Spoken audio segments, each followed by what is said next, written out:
I've been building robots for so long now, but I happen to have a bag of these things lying around.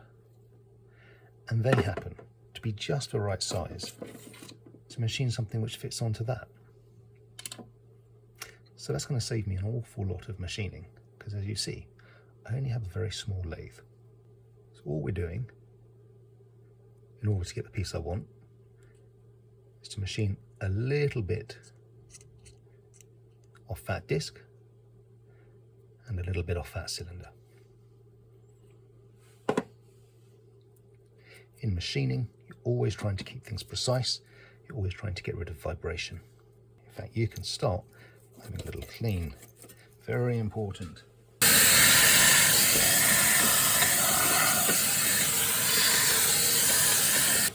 You don't want swarf getting in between your flat surfaces, making things less accurate. So just give everything a little brushing. As it happens, there's a small screw hole, so I have to use this end. If you press that flat against the plate of your 3-jaw, tighten that up, and you can see that spinning nice and true. Stop that, bring your drill near, lock it off, a little bit of speed again. Drop the cutting fluid, and just slowly winding.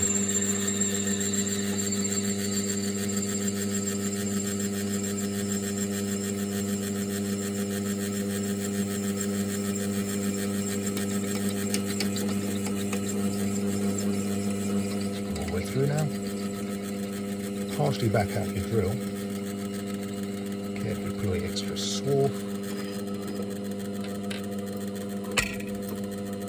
Now you can push that all the way down, and that should move very, very freely.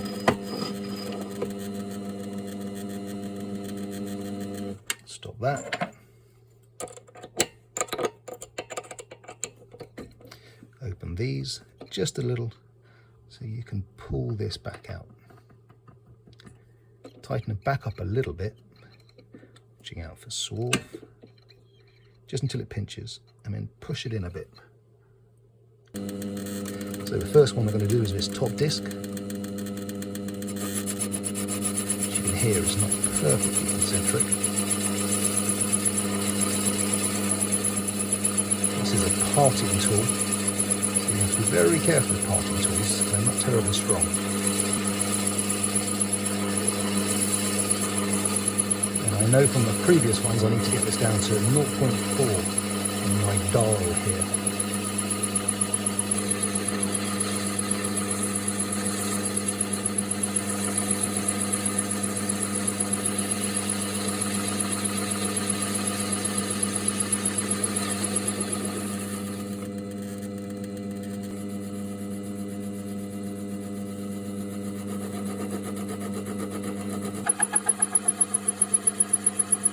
Here, once you get under the skin of the aluminium, it'll machine quite cleanly. It's not particularly fast. You can keep continuous pressure, and that tool will just sink into that aluminium. Get it too fast, it'll chatter. Get it too slow, it'll stop.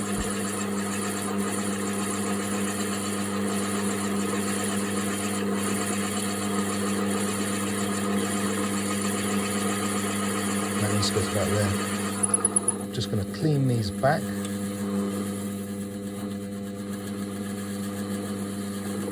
can hear it just start to contact the jaws, pull it off again.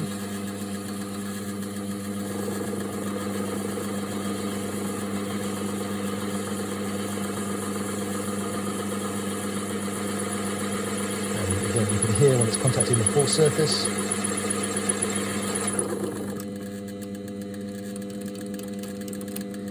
Pull those out, and now pull this back, and this is when you should do your filing. Just knock off any sharp edges, keep the file so that the tip cannot get caught in the jaws. Always use a handle.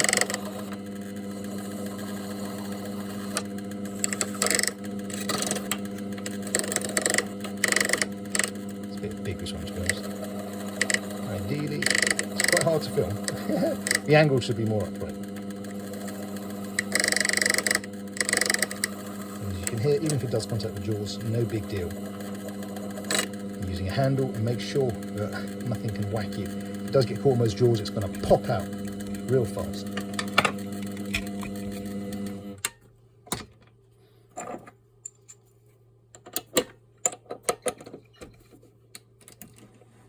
And there we go.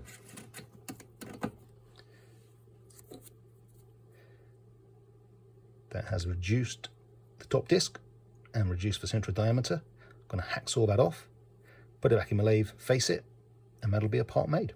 So let's just see how we did. This is a pair of digital calipers. That means they're what you might call proper ones. These are made by Michitoya. So these are going to set you back over €100 or over $100, but you can buy cheap digital calipers. Something decent is going to be about mid-20s, €25, €26, but you can get real cheap ones, €8.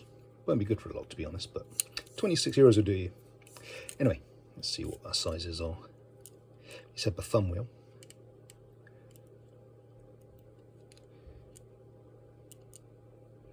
Well, that's not bad, is it?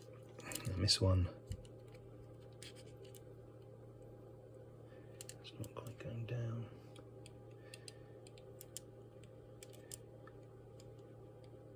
So about 0.1 up, and nearest damn it. Can live with that. Oh, there you go. Maybe I wasn't getting right down in there. The jaw's quite thick, as you can see. Okay, excellent. As near as damn it. Oh no. Yeah, I like that. Very nice.